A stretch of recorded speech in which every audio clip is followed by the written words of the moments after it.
जोहार आप सभी को। आज मैं आप लोगों को जवाहर नवोदय विद्यालय में पूछे गए प्रश्नों में से 2 इम्पॉर्टेंट प्रश्न सॉल्व करने जा रहा हूं, जो कि आप लोगों के एग्ज़ाम के लिए भी इम्पॉर्टेंट है। आप लोगों के लिए सबसे पहला प्रश्न, यदि 3 क्रमागत संख्याओं का योगफल 15 है तो बीच वाली संख्या का वर्ग क्या होगा?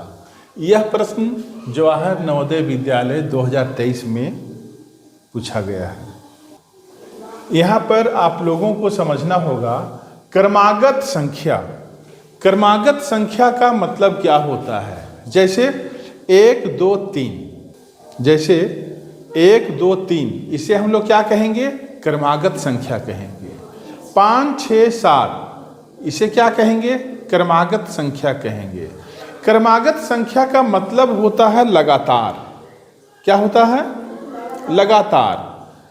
और ध्यान देंगे, क्रमागत संख्या अपने पूर्व के संख्या से 1 बड़ा होता है। जैसे 5 6 7 तीनों क्रमागत संख्या है, तो 6 5 से 1 ज़्यादा है, 7 6 से 1 ज़्यादा है।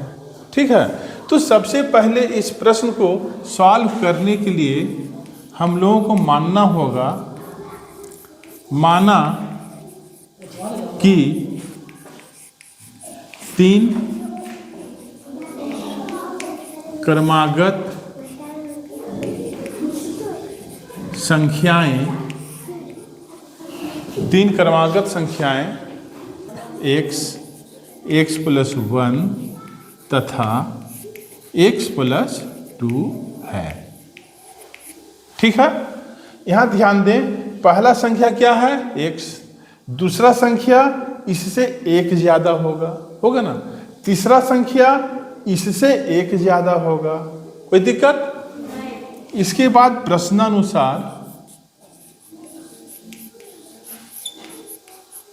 प्रश्नानुसार हम लोग कैसे लिखेंगे? 3 क्रमागत संख्याओं का योगफल 15 है।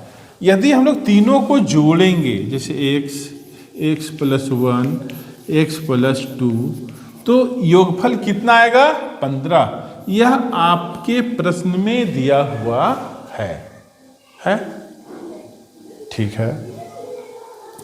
अब आपको कैसे जोड़ना होगा? यहाँ पर देखें, यहाँ चर संख्या और अचर संख्या है।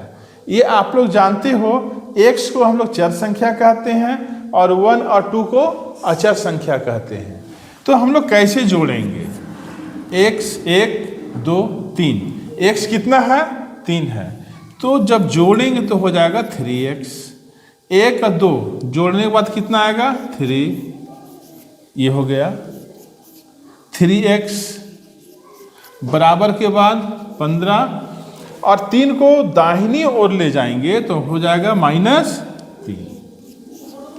3x बराबर घटाने के बाद क्या आ गया? 12 आ गया। इसलिए x बराबर क्या होगा? इसलिए x बराबर 12/3। 3 कम 3, 3 चौके 12। कितना हो गया? 4। x का वैल्यू कितना निकल गया? 4 निकल गया। इसके बाद हम लोगों को क्या निकालना है? बीच वाली संख्या का वर्ग। तो सबसे पहले हम लोग बीच वाली संख्या निकालेंगे। बीच वाली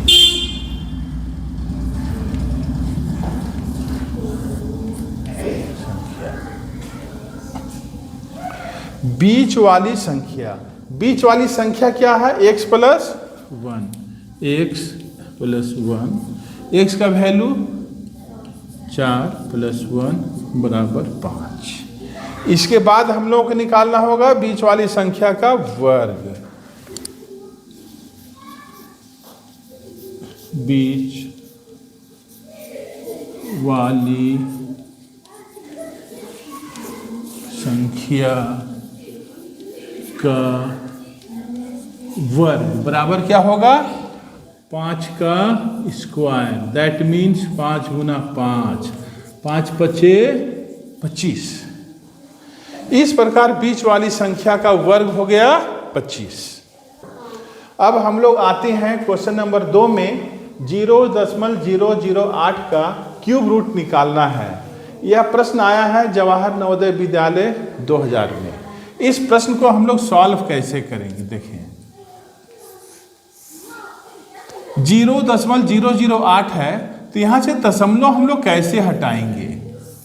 ये दशमलव के बदले 1 लिख दें, दशमलव के बाद 1 2 3 अंक है तो नीचे 3 जीरो बैठा दें। ऐसा करने से दशमलव हट जाएगा। और यहाँ पर क्या है 3।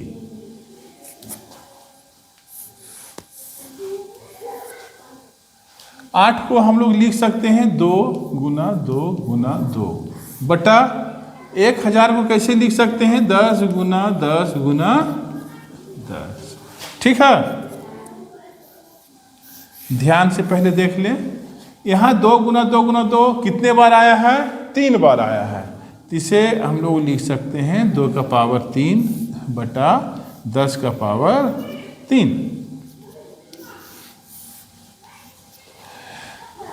यहाँ पर ध्यान दें 2 का पावर 3 और नीचे 10 का पावर 3 है। हम लोग ऐसा लिख सकते हैं 2 बटा 10 एक साथ और पावर 3। जब ये रूट टूटेगा तब हम लोग कैसे लिखेंगे 2 बटा 10 का पावर क्या है 3।